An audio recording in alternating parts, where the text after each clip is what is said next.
Cherries and Cherry Pits by Vera B. Williams.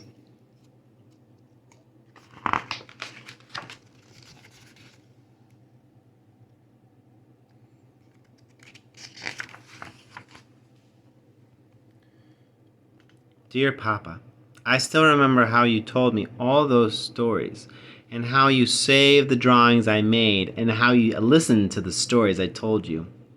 Love, Vera.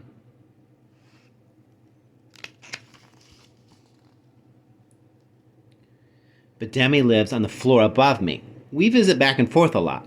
But Demi loves to draw, so when she opens the door, I'm often staying there with a marker of some kind or color she doesn't have yet.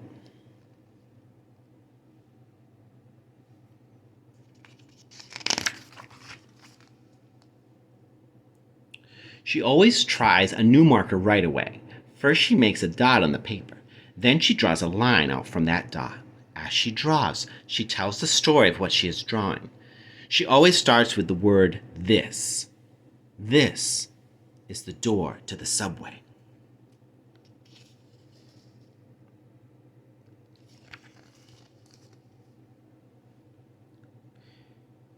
This is the door to the subway, and this is a man leaning on the door. I hope he doesn't fall out when the door opens all of a sudden. His face is a nice face, but is also not so nice. He has a fat wrinkle on his forehead. It's like my mother's wrinkle. It's from worrying and worrying, my mother says. And his neck is thick, and his arms are thick with very big, strong muscles. His shirt is striped blue and white, and his skin is dark brown. And in his great big hands, he has a small white bag. This man looks so strong, I think he could even carry a piano on his head. But he is only carrying this little white bag. I wonder what can be in that little bag.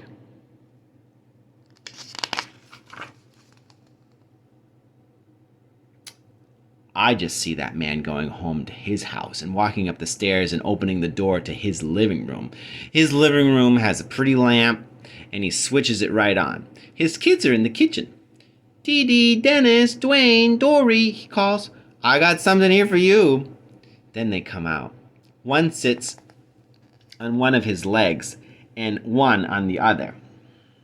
One leans right in between, and Dee Dee, she climbs round in the back and leans over his shoulder.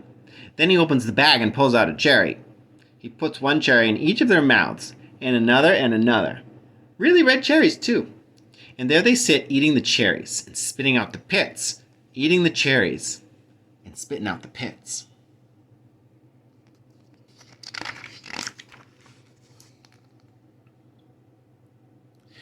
And before you can even ask Bademi any questions about that story, such as how come the names of all the man's children begin with D, she has another piece of paper ready and is drawing. This is the train seat, and this is a tiny white woman sitting on the train seat. She is almost as short as I am, but she is a grandmother.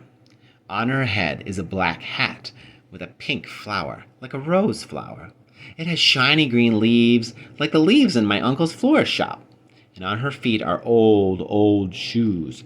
These are the buckles. And in her lap is a big black pocketbook.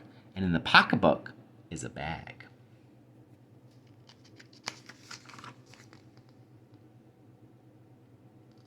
You can't really see the bag, but I'll draw it anyway so you can be sure it is there. It's a little brown bag, paper bag, all twisted up tight. When this woman gets off the train, I know just where she's going.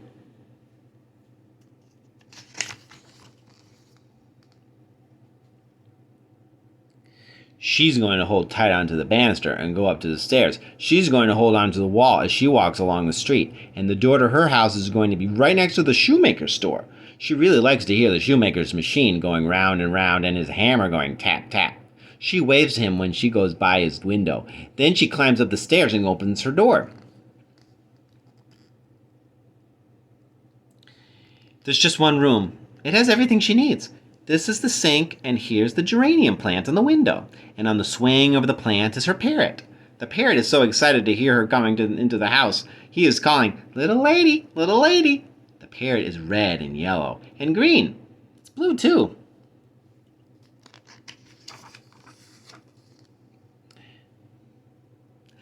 I've got something for you, the little woman tells the parrot. She untwists that little brown bag all twisted up tight. She holds it out to the parrot. The parrot takes out a cherry. It's the kind that is light red and sour. The parrot eats it right up. You like it? Asked the lady. You like cherries, honeybird? She laughs and dumps all the cherries onto the geranium plant in front of the parrot.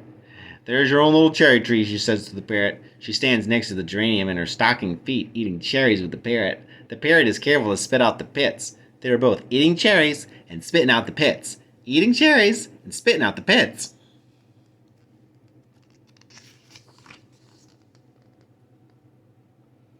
I want to ask Bademi some questions, such as, if she is sure the parrot spits out the pits, but she is already remembering a certain shoelace and a shoe.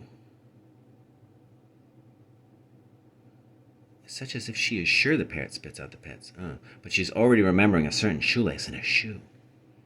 This is a shoelace, and this is a running shoe. It's going to be purple and white, and here's the other one to match. This is going to be a boy. These are his long legs. This boy looks a lot like my brother. He's holding on to the straps in the subway. This train is making him rock back and forth. He's reading the signs. My brother loves to read, and this boy is tall like my brother, and he has glasses like my brother, and the same kind of cap, and the same green and black jacket too. It has the orange letters from his team, and when he smiles, you can see the space between his big front teeth like my brother's. In his pocket is a present.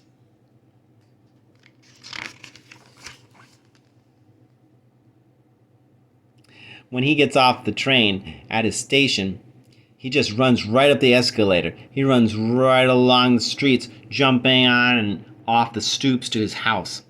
Before he even gets up the stairs, and he can take them in just 2 steps. He's hollering to his little sister, "Hey, come out here. See what I got for you."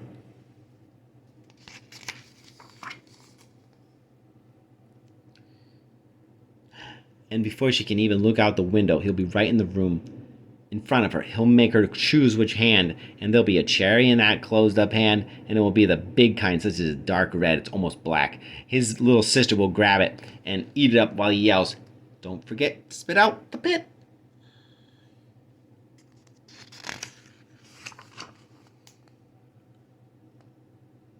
Is this story about you, I ask?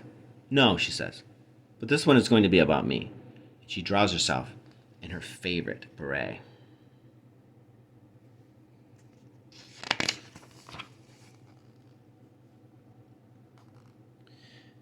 This is me, and this is my station. I have to walk up the stairs one at a time so the bright sun that is out here in the sky won't make my eyes hurt. But right here on the street, what do you think there is going to be? A man is selling cherries from the back of his truck. His whole truck is going to be cherries. Nothing but cherries. Now, see this little purse? I have a little purse in my pocket with some money Mama gave me. When I show it to the man, he puts a bag on the scale and puts in some cherries, but then he goes ahead and fills it right up to the top and gives it to me. Don't eat them up too fast, he tells me. Now, what does that man think? I wasn't going to eat them up fast because I had an important plan. I walk home eating the cherries one by one and saving the pits. Eating a cherry and saving the pit. I put every one of the pits in my pocket.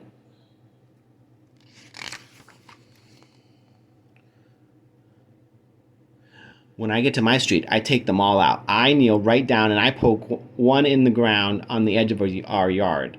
Our yard is a junky old yard. It has this stump where there used to be a tree, but that tree died and they came and cut it down and took it away. Then I poke pits in the ground all over the place. I know if I plant enough of them, at least one will grow. I pat the ground smooth. I pour some water on each pit, and I tell those pits to grow, grow, grow.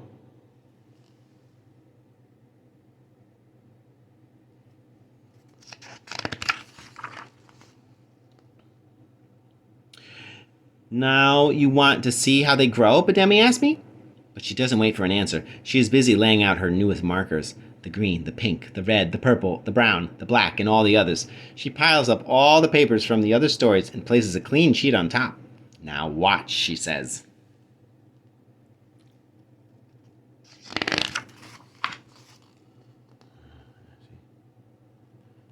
This is this pit right here in the middle, and this is how it grows. First it makes a little sprout that grows up, then it makes a little root that grows down. Then that root grows more roots until the ground is full of roots down there, down to here. The sprout grows up to be a little trunk. Branches grow out from the trunk, and from those branches, little branches grow up into the part of that is the sky. The branches have dark pink buds on them. The buds open up to be light pink flowers, then come light green leaves. But it seems like there are never going to be any cherries. Everyone is always asking, but Demi, when in the world are those cherries ever going to be ready to eat?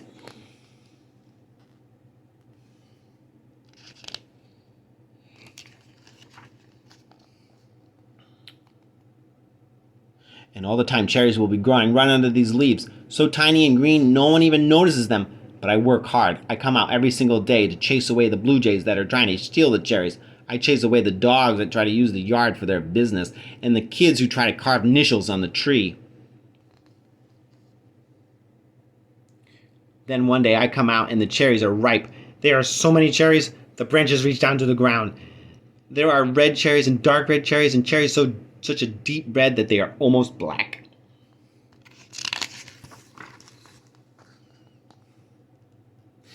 Then the people come out of the back door and the front door and down the steps. There are enough cherries for every single one of them, and even for their friends from Nairobi and Brooklyn, Toronto and St. Paul, who come down in these airplanes. So here we are all standing in front of the airplanes eating cherries and spitting out the pits, eating cherries and spitting out the pits, till we all fall down from eating so many cherries and spitting out the pits, and